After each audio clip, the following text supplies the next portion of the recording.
my third time attempting to record this. Um, I'm realizing how, even at 28 and countless hours of therapy, how uncomfortable this topic makes me. Um, but I'm just going to jump right into it. I have I have never felt like God didn't love me because I was gay. And I've never subscribed to the political and religious rhetoric that I'm damned to hell because I am gay. I identify as a believer of Jesus.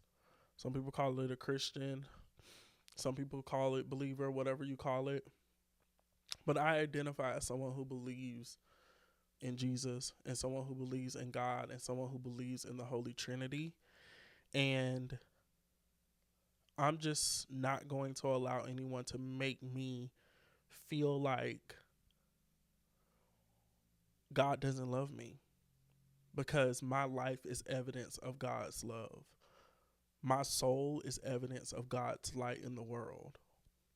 And I really wanted to hop on here to say this for any little gay boy or gay girl or trans boy or trans girl or anybody in the LGBTQIA community who has a heart for God and a heart for Jesus, and they love God and they love Jesus, and everyone's telling them that God doesn't love you because of X, Y, and Z, that is complete and utterly bullshit.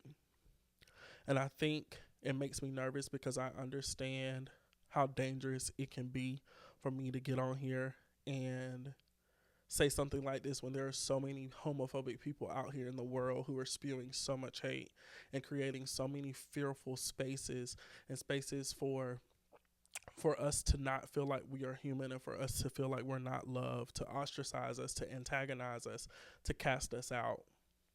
And fortunately, that wasn't my story. I grew up in a Southern Baptist church. Now that I'm 28 and I'm not naive anymore, I recognize that a lot of the members of my church and even my pastor knew I was gay long before I could even come to terms with my own sexuality. And I never felt disrespected. I never felt like I was being tolerated. I always felt loved. I always felt embraced. I always felt valued.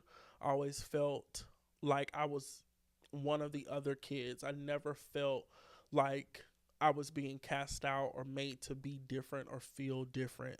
People accepted me for who I was. My pastor accepted me for who I was. And I still have a great relationship with my pastor and a lot of other people from my church. And they know who I am. And I'm happy to be able to say that. I'm happy that I'm one person in the world that doesn't feel like I have to share a painful story, a story of trauma, a story of church hurt.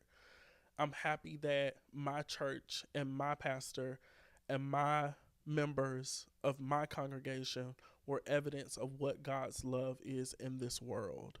And that's part of the reason why I feel so compelled to get on here and say this, because I know that there are spaces for people who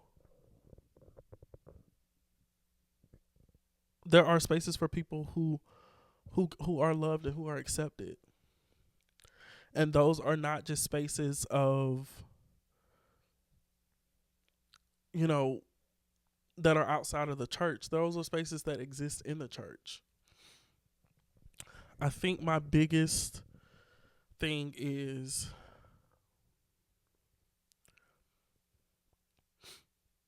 God is love.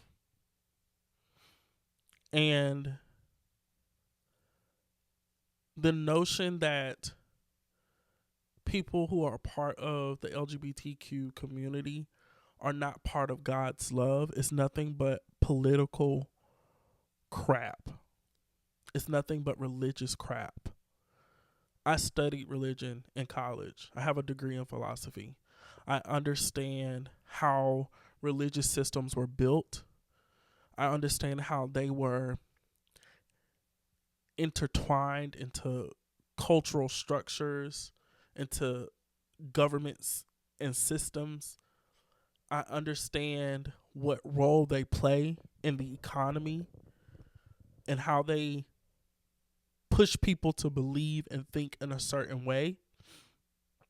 And I understand how damaging that can be to people who don't fit or subscribe to what the status quo is.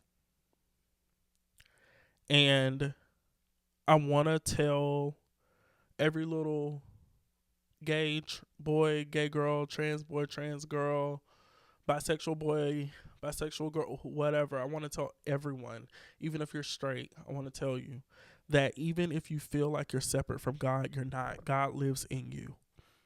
And you're bigger than anything that anyone can convince you.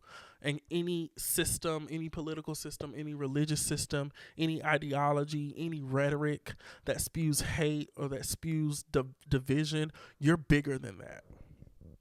You're bigger than that because you are the co-creator to Christ. You are the co-creator to the universe. You are the co-creator to God. The Holy Trinity meets you where you are because of the heart and the light that God knows that lives in you. And you don't have to prove yourself to any damn body. As a little gay boy, I spent so much time wanting to be seen, wanting to be heard. I was a pick-me. And I wanted to be loved because I felt like I wasn't enough, because I viewed my gayness as a disease. I viewed it as a disability. And I felt like I had to overcompensate for it because I didn't feel like I was enough, because I listened to people and allowed people to make me believe that I was less than. And I never was. I was always more than enough. And I want to fight and I want to speak up to let people know that if you love God, don't allow anyone to separate you from God. Don't allow man to separate you from God. And if I could carry any badge of honor on my chest, the badge of honor that I could carry was that I always knew God. I never judged God or was upset with God about what humankind did. I never held against God what humans did to me. I never did, because I understood that even though we are all one, we have free will. And God gives us the freedom to make choices. Some things are just purely out of our control, but some things aren't. Some things we can't predict, we can't control, we can't change.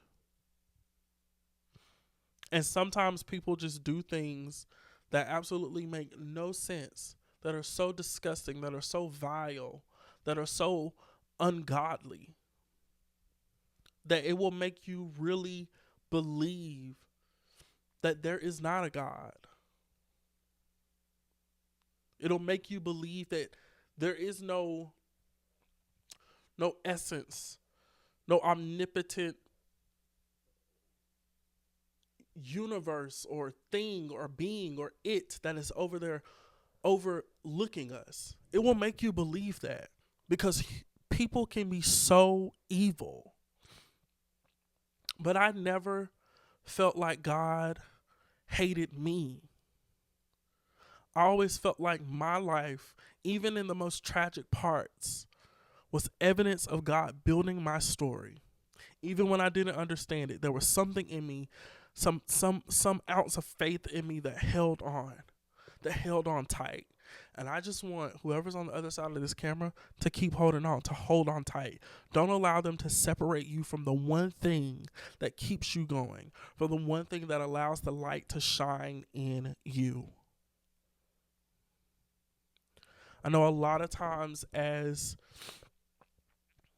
you know, people who are part of this LGBTQIA plus community, a lot of times our gifts are taken advantage of.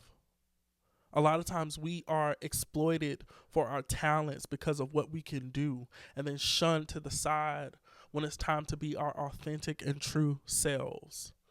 And that's fucked up and it's not right. And if that's ever been you, and if you've ever felt like you've been taken advantage of, or if you've ever felt like you were only called upon for what you could do, for what you could provide, then I'm talking to you. And I'm reminding you that you have so much more to offer than just a service. You have so much more to offer than just a talent. You have so much more to offer than just a gift.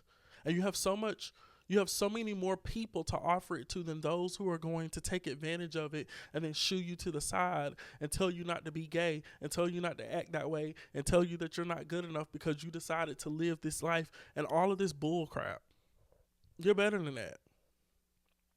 There's a space, there's a life, there's a place for you to go out and live authentically for who you are and also be appreciated for what you bring to the table and to be an equal voice. And I don't know where that place is. I don't know who can open those doors for you. I'm not God. I don't know. But I know from evidence of my own life that you can create a seat at the table. Hell, if you want to, you can be the table.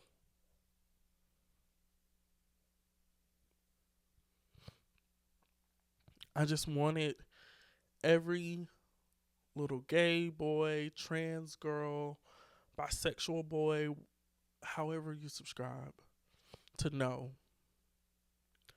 Don't let people separate you from God.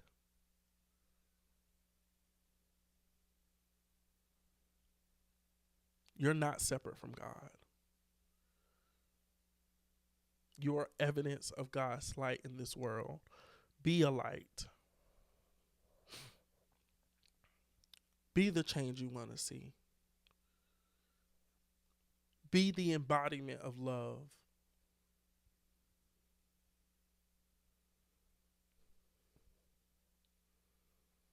And it's really easier said than done, especially when you have so much pain and so much hurt. But if you can, find help, find wise counsel, journal, get that negative energy out of you, and know that you're enough. And I don't care if you have to write it 100 times until you believe it.